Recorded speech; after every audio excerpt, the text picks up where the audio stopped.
My name is Dr. Marisa G. Franco. I am a professor, a psychologist, and a speaker on belonging and connection at work. So I have my PhD in counseling psychology. I speak on belonging and friendship and mental health.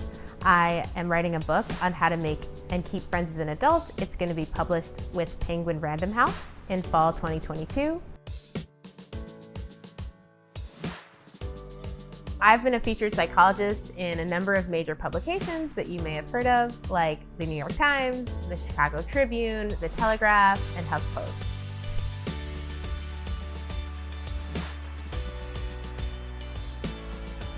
So I didn't always think belonging at work is important, but then I went through my own journey and realized that work alone cannot fulfill me, right? I was doing work that I really loved to do, and yet I wanted to leave that job. And so there's just so many more things than the work that we're doing that we need to feel that sense of purpose, that sense of energy in the workplace.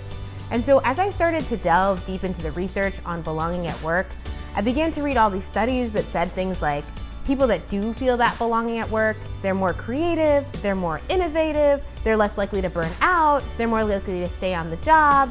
It's this idea that when we get to work, we are simply employees and we no longer have a fundamental human need to belong. I'm just able to sit at my desk and type on my laptop and I don't need anything else. And I call that the employee myth because it's simply untrue. We are humans and we have a need to belong, and that's true outside of the workplace and it's true within it.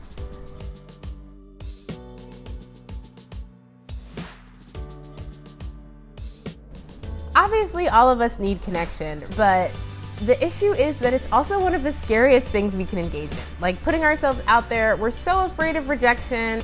And so one of my biggest tips, my favorite tips for finding connection and belonging is actually to assume that other people are going to like you. This is actually more accurate than you think. There's a study on a phenomenon called the liking gap, and these researchers basically paired strangers.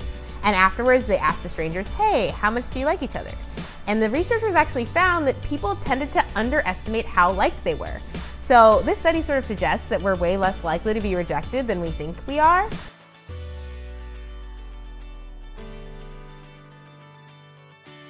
So for me as a speaker, I'm really unique because I come at speaking with an academic background as a PhD and as a scientist. I share the science of connection and how you can use it to improve your lives. I also like to use the science of connection to be a speaker that is very vibrant and very friendly and makes people feel really safe and comfortable to participate. So I like my speaking engagements to be very interactive, for people to feel like they're not only learning about connection, but they're connecting with people throughout the experience. I'd love to speak at your company or organization or to your students on connection and mental health. And if you want to keep up to date with all the things that I'm doing, feel free to follow me on Twitter or Instagram at Dr. Marisa G. Franco. And you can also go on my website, www.drmarisagfranco.com, to take my quiz that assesses your strengths and weaknesses as a friend, or sign up for my monthly newsletter where I talk all about the science of connection.